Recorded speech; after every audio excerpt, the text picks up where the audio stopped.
Coming up on our newscast tonight. The sinking of the Sewol-ho ferry, one of the worst maritime disasters in South Korea's history, took place on this day 4 years ago, taking hundreds of lives. While memorials are held, President Moon Jae-in vows a thorough investigation into the tragedy. Seoul's finance chief dismisses concerns the minimum wage hike is to blame for slow job figures. Pointing to reform in two key sectors, he urges Parliament to swiftly approve extra funds to fight this trend. There's no real change in Syria after the U.S. and a few of its allies launched missile attacks targeting the nation's government. Watchers wonder how turning his back on Russia would affect U.S. President Trump's approach during his summit with North Korea's leader, Kim Jong-un. NEWSCENTER begins now.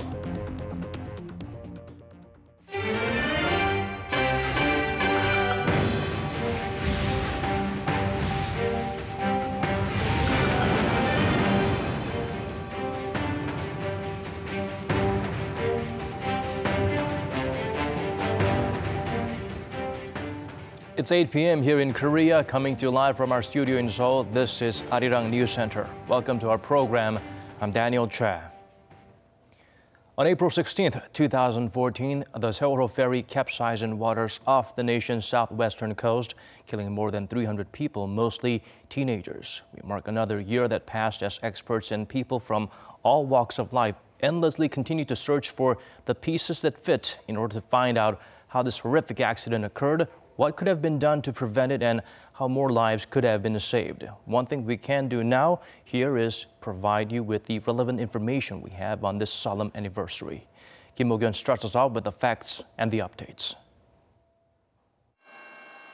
4 years ago, South Korea witnessed its worst ever maritime disaster, which claimed the lives of 304 people, mostly high school students on a field trip to Jeju Island. The Sewol-ho ferry carrying 475 passengers capsized in waters off the country's southwestern island of Chindo on April 16, 2014. Though 4 years have passed, the exact cause of the tragic incident still remains unknown, as the nation's Supreme Court ruled that the 2014 probe, which claimed the sinking was caused by a combination of cargo overloading, an illegal redesign of the ship, and the crew's poor helmsmanship, lacked evidence. Since then, efforts have been made by the government and civic organizations to uncover the truth behind the incident. Last year, the rusty body of the 6,825-ton ferry was finally raised out of the sea, and it now lies on its side at the southwestern Mokpo New Port. As of Monday, out of the total 304 victims, the remains of 5 victims still haven't been found. The Sewol Investigation Committee vowed to continue search operations and reinvestigate the accident when the ferry is erected upright next month. Kim Mo-kyun, Arirang News. Meanwhile, at his meeting with top aides, President Moon Jae-in, wearing a yellow ribbon badge in memory of the victims, emphasized that designating April 16th as National Public Safety Day is meant to help us never forget the lives lost through the Sewol tragedy and ensure his promise to build a safer Korea is kept. 세월호 희생자들을 진정으로 추모하는 길은 안전한 대한민국을 만드는 것이라는 다짐을 다시 되새겨야 하겠습니다. He pointed out, however, that a recent poll suggests more than half the population think Korea's disaster response system has not changed significantly from 4 years ago. The Liberal leader noted that inspectors have completed the nationwide safety check of public facilities in response to his orders a couple of months ago after a string of fire-related accidents. Adding comprehensive remedies for any safety hazards found during those checks should be formulated. The government will hold a briefing on the results of the safety review next month. 4 years have passed and Koreans can still vividly recall their heartbreaking tragedy. A special ceremony was held today in Ansan, which was home to most of the victims. Our Park Geun-hye takes us to the site. April 16, 2018 marks the 4th anniversary of the tragic Sewol-ho ferry disaster. For the first time, a government-sponsored special ceremony was held at the Hwarang amusement park in Ansan, Gyeonggi-do province to honor the victims. Ansan is home to Danwon High School, which lost 261 of its students and teachers. The service was attended by around 5,000 people, including Prime Minister Lee Na-kyun, political party leaders, and ordinary citizens. As a parent myself, I feel terrible every time I come here. I came today because it's the only time I can be with the victims. My eldest child is the same age as the victims. That day, I saw my son come back from school and could not imagine what the victims' parents must have been going through. I think this is the only way we can be with the victims, so I came. Heartbreak was visible at the ceremony, especially among the families of the victims, who for 4 years could find neither peace nor closure, with no clear answers as to why the ferry sank or why the victims could not be saved. The Moon administration will always remember this tragedy. We will uncover the entire truth, learn from it, and do our best to make Korea a safe country. We will not allow the victims to have died in vain. Today's ceremony has even more meaning because the memorial facility here in Ansan will be pulled down after the 4th anniversary. It was a significant place that was visited by more than 720,000 people who wanted to remember and pay their tributes to the victims. The facility will be transformed into a memorial park for the victims to be remembered forever. And after 4 years, everything from photos to records will be sent to the National Archives of Korea following the wishes of the families. Park Geun-hye, Arirang News, Ansan.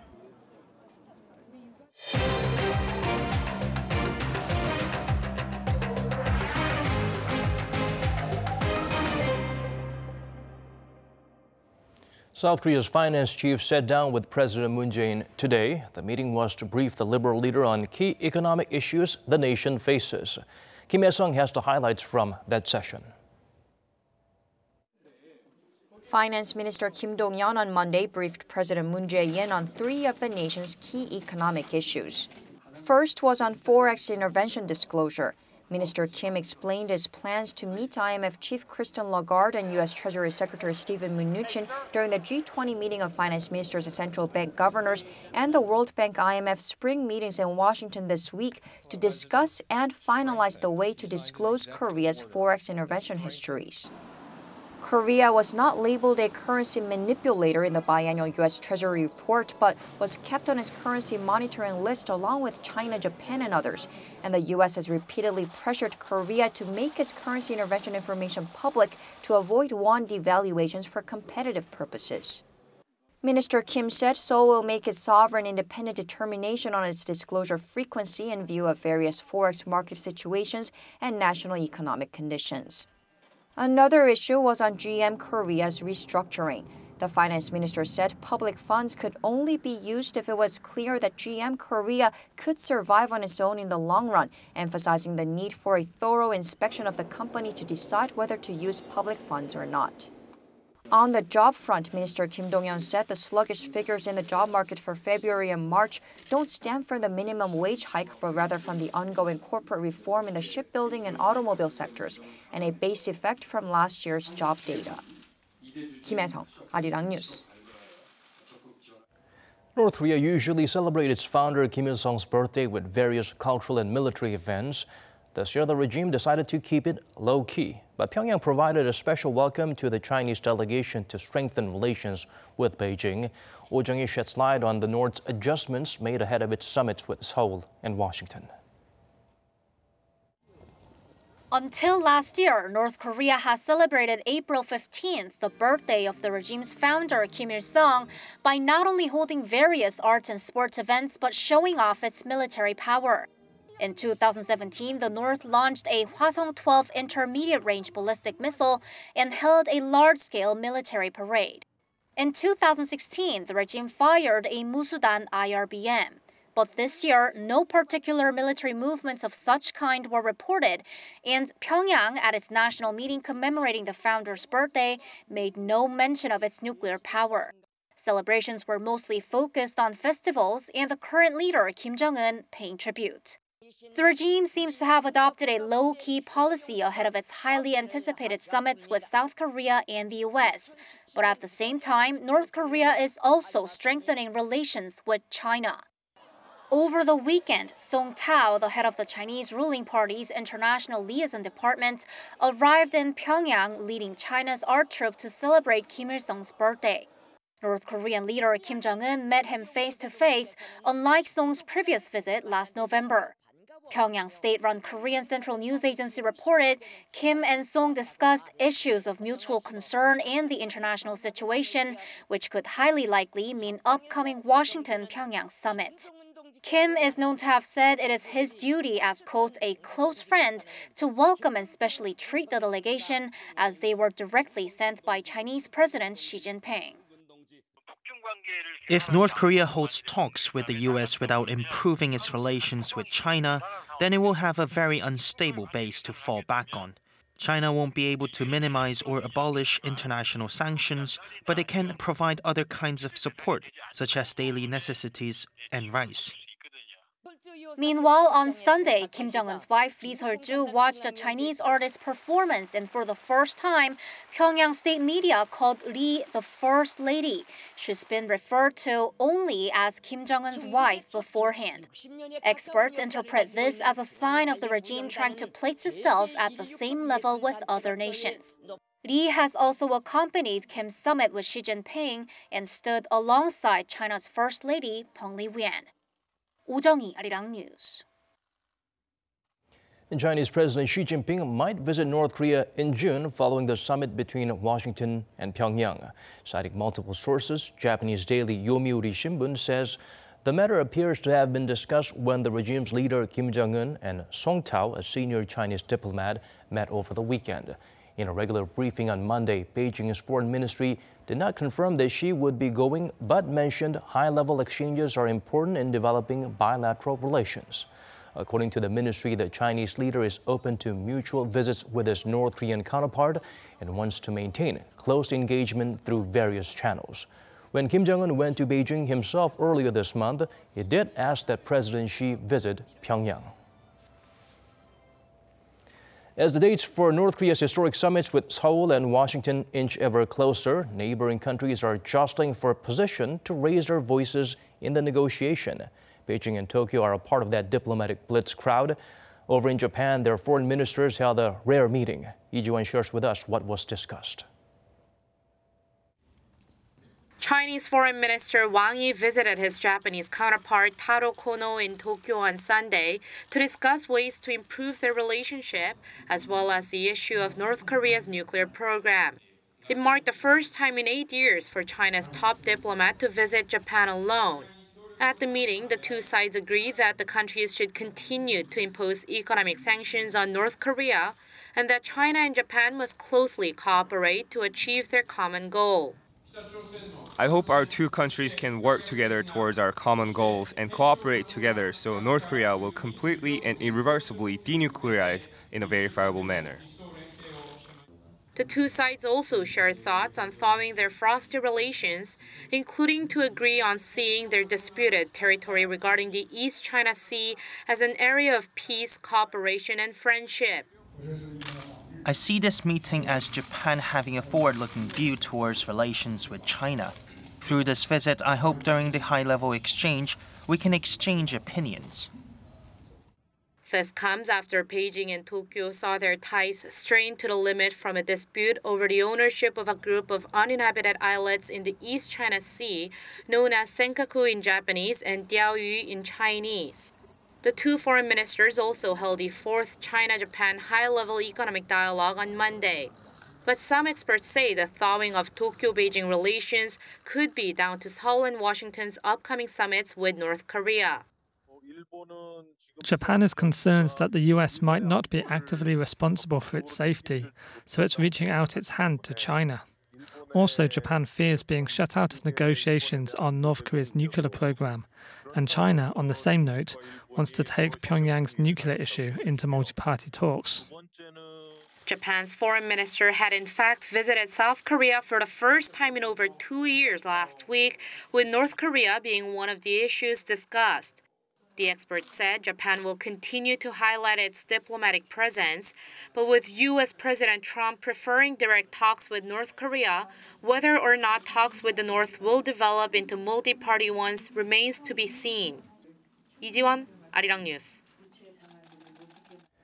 In response to Bashar al-Assad's recent chemical attack on civilians, the U.S., Britain, and France launched precision airstrikes at 3 targets over in Syria. While the attack was meant to send a strong message to the regime, concerns grow over its side effects, including how the move could alarm North Korea. Here's Cha Sang-mi with a closer look. President Trump addressed the U.S. from the White House last Friday local time, saying he had given the order for the U.S. military, in conjunction with Britain and France, to launch airstrikes on Syria. The airstrikes came around a week after an alleged chemical weapons attack on civilians in the rebel-held town of Douma on April 7th. The Pentagon confirmed the airstrikes hit 3 sites, a scientific research facility in the capital Damascus, and chemical weapons storage facilities, as well as an important command post near homes. Speaking at a briefing late Friday, U.S. Defense Secretary James Mattis said the strikes were to send a strong message to Syrian President Bashar al-Assad. But right now, this is a one-time shot, and I believe that it sent a very strong message to dissuade him, to deter him from doing this again. And there's some debate over that message and whether it was simply targeting the Syrian president or also aimed at North Korean leader Kim Jong-un ahead of the expected U.S.-North Korea summit. The North Korea would kind of feel, frightened or concerned about the recent strike on Syria. Clearly the focus of North Korean leader Kim Jong-un is how his regime would be guaranteed its security and safety. However, another expert says the United States has been taking a very different approach for the Middle East and North Korea, and Washington was always hesitant to use direct military power against Pyongyang. There was always a very wide divergence between the U.S. policies toward the Middle East and North Korea than in the case of North Korea, even if there was some need to react to North Korean challenges, always the U.S. avoided to use military force. So I think that the Syrian airstrikes will not alarm North Korea overmuch. The expert added that rather than the airstrikes against Syria, Pyongyang will be more interested in the U.S. relationships with Russia and China, and that the U.S. trade war with China and confrontation with Russia over Syria could benefit Pyongyang when it comes to negotiations with Washington. Cha Sang-mi, Arirang News. Japanese Prime Minister Shinzo Abe has been treading on fine line regarding the U.S.-led airstrikes on Syria. This is because the PM is set to hold one-on-ones with his American and Russian counterparts. Park Se-young zooms in on Tokyo's reaction. Japanese Prime Minister Shinzo Abe was quick to respond to the precision airstrikes launched by the United States, Britain, and France on Syria's chemical weapons facilities. We fully support the U.S., British, and French stance of not permitting the use and spread of chemical weapons. Abe added that he will bring up the Syrian issue when he meets with U.S. President Donald Trump in Florida later this week. And in a reference to North Korea, he said Japan will work with the U.S. and the international community to maintain peace and stability in East Asia amid the growing threat of nuclear, biological, and chemical weapons in the region. However, with Abe also scheduled to meet with Russian President Vladimir Putin in May, he was careful about his wording regarding the military action strongly opposed by Moscow. Although he expressed support for the reasoning behind the strikes, Abe only expressed understanding for the action taken. We also understand that this measure was taken as one to prevent further degradation of the situation.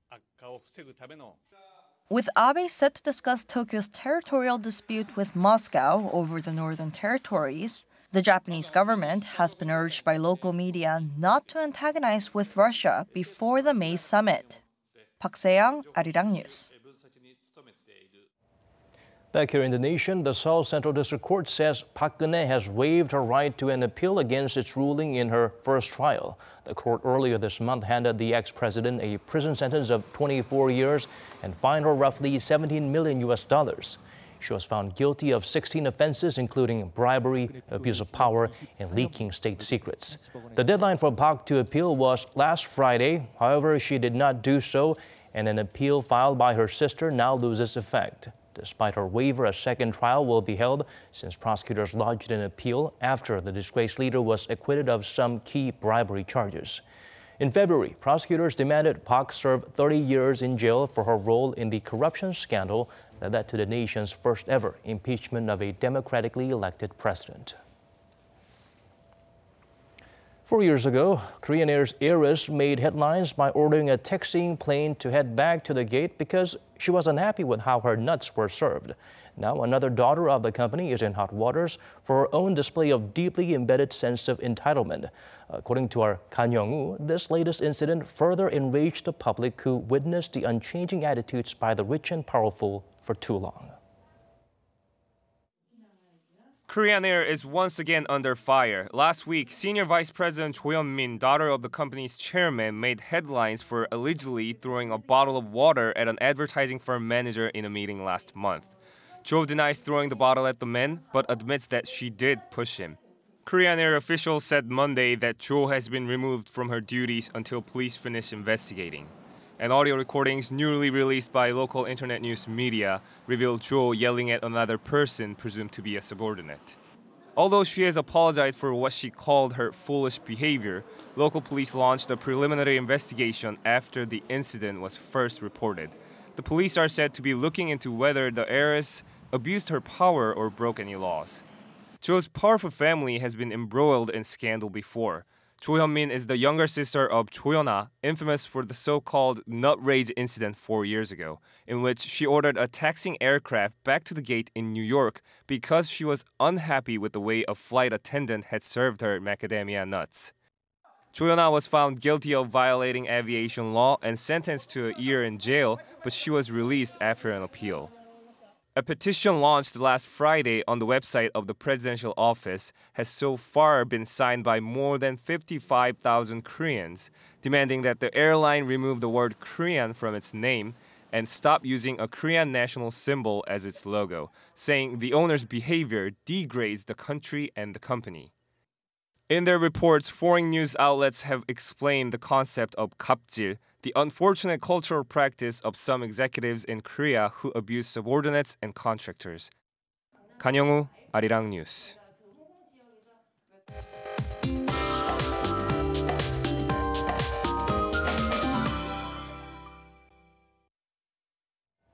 Time to turn to Michelle Park at the Weather Center for the updates you need. Michelle, although we started off on the chilly side, it warmed up nicely into the afternoon, putting the nation under a perfect spring weather, and we were able to get out free of masks. That's right, Daniel. And surprisingly, within the mild weather, the air was fresh in most places as well. Tomorrow, the weather is going to be great, just like today, with warm highs, whereas for Tokyo, the temperature is expected to linger in the mid-teens under rainy skies. Now, the fresh air we're enjoying now won't last long, as fine dust concentration is expected to increase again in the central and surrounding regions tomorrow. The dust will clear up in the afternoon for central region, while some places will be dusty all day long, so check up on those levels before you head outside. The nation will start off tomorrow under sunny skies. Seoul begins at 7 degrees Celsius, Daegu and Gyeongju similar at 7 and 5 degrees respectively. UV rays will be high, so don't forget to apply sunblock. Seoul rising up to 20 degrees, Gwangju also 20, and Busan hitting up to 19 degrees.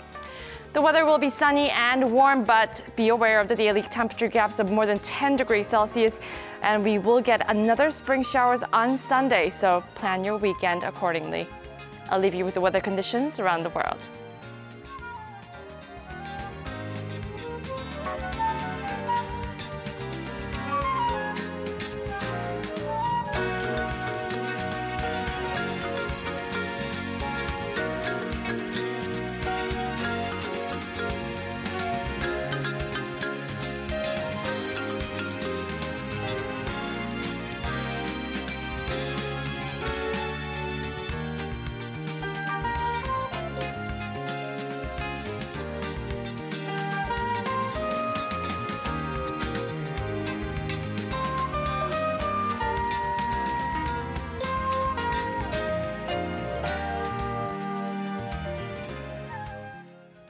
That's all we have for you in tonight's edition of Arirang News Center. Wherever you may be tuning in from, thank you for staying with us.